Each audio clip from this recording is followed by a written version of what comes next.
So last time we talked about how to use IRS Form 3115 to file for missed depreciation on a residential rental property.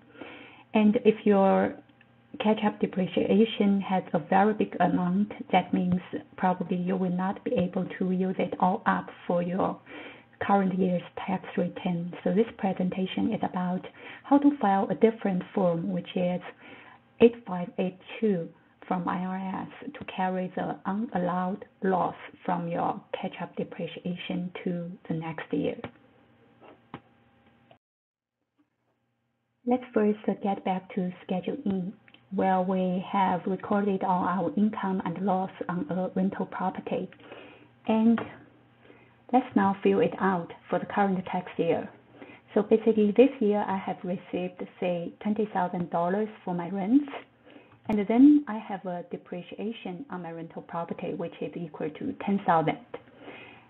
And I also filed 3115 for the missed depreciation from previous years, and it's equal to $50,000. So for this year, the total expense, assuming I don't have any other expenses on this rental property, then the total expense should be $10,000 plus $50,000, and it's equal to $60,000. And then my income is $20,000. So the total loss on this property is actually equal to $40,000. So I didn't make any money this year on this rental property. So can I apply all this $40,000 as tax deductible in my current year's tax return? Actually, no, because if you read the form at item 22nd, you can see that the deductible loss after limitation should be calculated from Form 8582. So let's take a look at this form. Let's get started on Form 8582. So first, we need to take a look at the instruction. We should get started from worksheet number 1. So worksheet number 1, suppose we give a name to our rental property. It's called rental 1.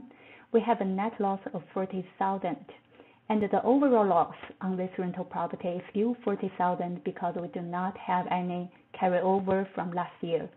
If you have other rental properties, you can list it here, but for me, I only have one, so the total here should still be equal to $40,000. And then go back to Form 8582. I can put this $40,000 on line B, and then on line D, according to the instruction, it's going to be $40,000 loss. Then directly go to item 4. And in item 4 first, I will transfer my $40,000 loss here and look at the instruction because the loss is actually from a rental activity. So I should go to part 2, which is about allowance for rental activity. So first, according to the instruction, I'm going to enter $40,000 here on line 5, and then enter $150,000 here. This is going to be the income limit for me to get this special allowance. So suppose I have an income which is slightly larger than $150K, and then in that case, according to the instruction here, I will not be able to get any special allowance on my rental property. And if you have an income which is less than $150K, you can just calculate how much allowance you can have on this rental property according to the formula here. So with that being said, I can directly go to part 4.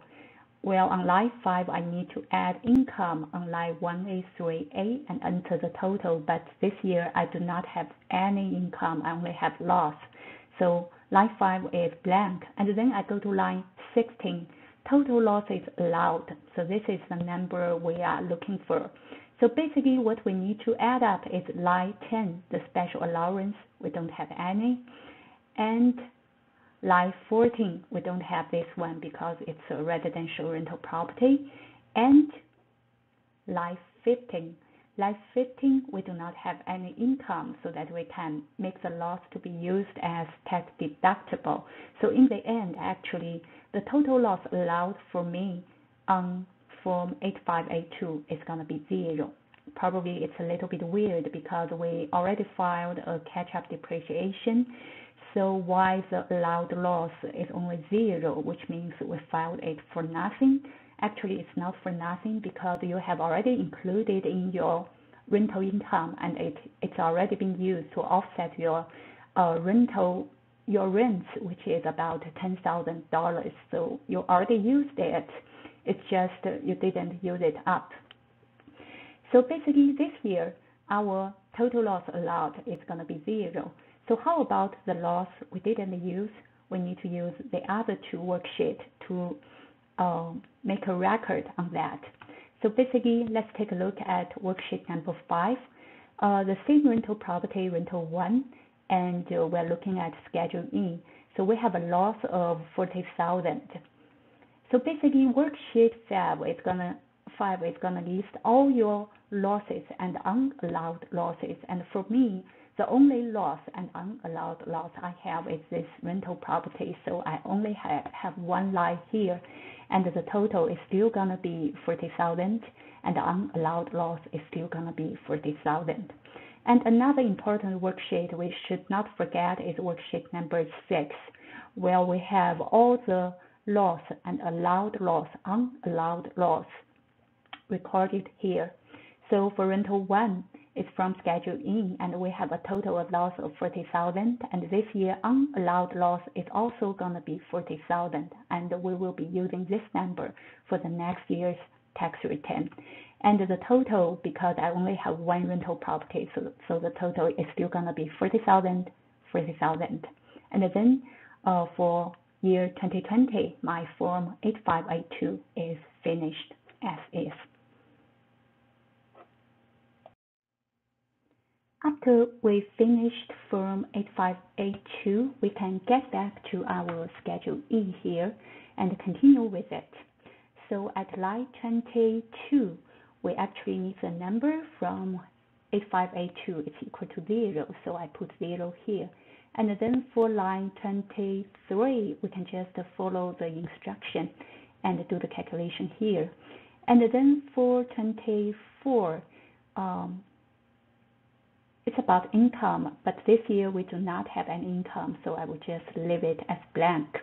And then for the losses, we calculated the allowed loss from line 22, it's equal to 0. And for 26, the total rental income or loss, we just combine line 24 and line 25, and for this year, it's going to be 0. So this is going to be our Schedule E for year 2020. However, remember, we still have some unallowed loss from our catch-up depreciation. So what we care about more probably would be how can we use that unused loss for the next year. So let's just take a look at the tax return form for next year, 2021. Let's first take a look at Schedule E for next year, 2021. And let's fill it out here. So first, suppose we still have received rent equal to $20,000, and this year's depreciation equal to $10,000, and we do not have any catch-up depreciation. So all the expense, when it is add up, it's equal to $10,000. And then after we subtracting expenses from our rental income, we will have a $10,000 gain on our rental property this year. And then how can we use the unallowed loss? Still, we need to take a look at line 22nd, which directs us to Form 8582.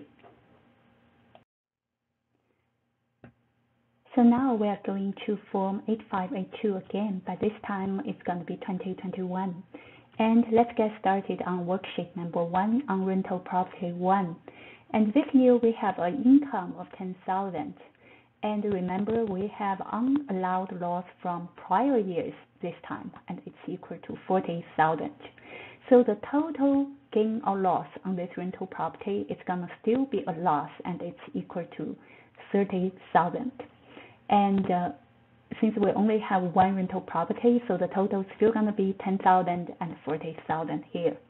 And then we transfer this number back onto part 1 of this firm.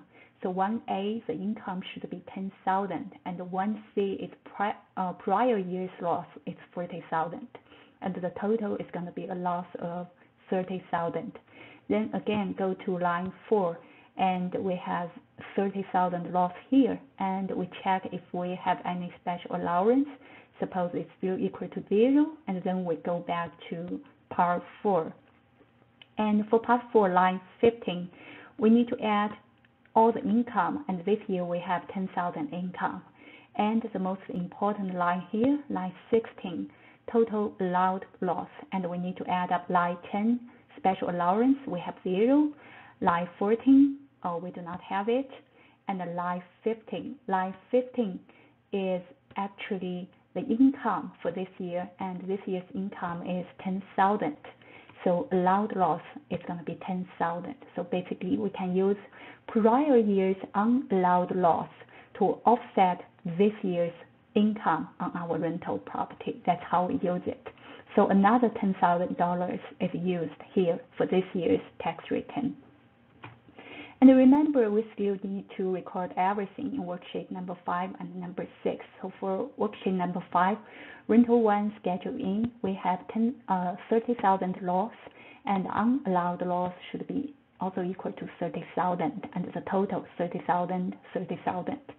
And for worksheet number 6, for rental 1, this year the total loss, we have the unallowed loss from prior years is equal to 40,000. We put it here, and among them 10,000 loss is allowed. We already calculated that, and the rest of it, which is 30,000, is unallowed, and the total still adds up to 40,000, 30,000, and 10,000. And we need to use this worksheet for our next year's tax return, which means year 2022. Now, the last most important thing is to correctly fill out schedule in here. So we already finished form 8582. All we need to do is to go to 2021 schedule in, and here we have our income, which is $10,000. And then we have our deductible, which is from form 8582, line 16, it's equal to 10,000. And follow the instructions, we have line 23 filled out. And then for line 24, this year we actually, on this rental property, we have an income equals to 10,000. And in the meantime, we have 10,000 loss, which is allowed from line 22. And then the total rental income or loss is going to be these two lines combined together, which is equal to 0. So as you can see, our unallowed loss from prior years can be used as tax deductible. And after this tax deduction, we do not have any income tax on our rental income, which is wonderful. So basically, you can see, although we missed a couple of years depreciation, but using form 8582, we could just record all this unallowed loss and use it as long as our rental property is making a profit. We can always use it little by little. Eventually, we will be able to use all the catch-up depreciation in our tax return. Just give it some time.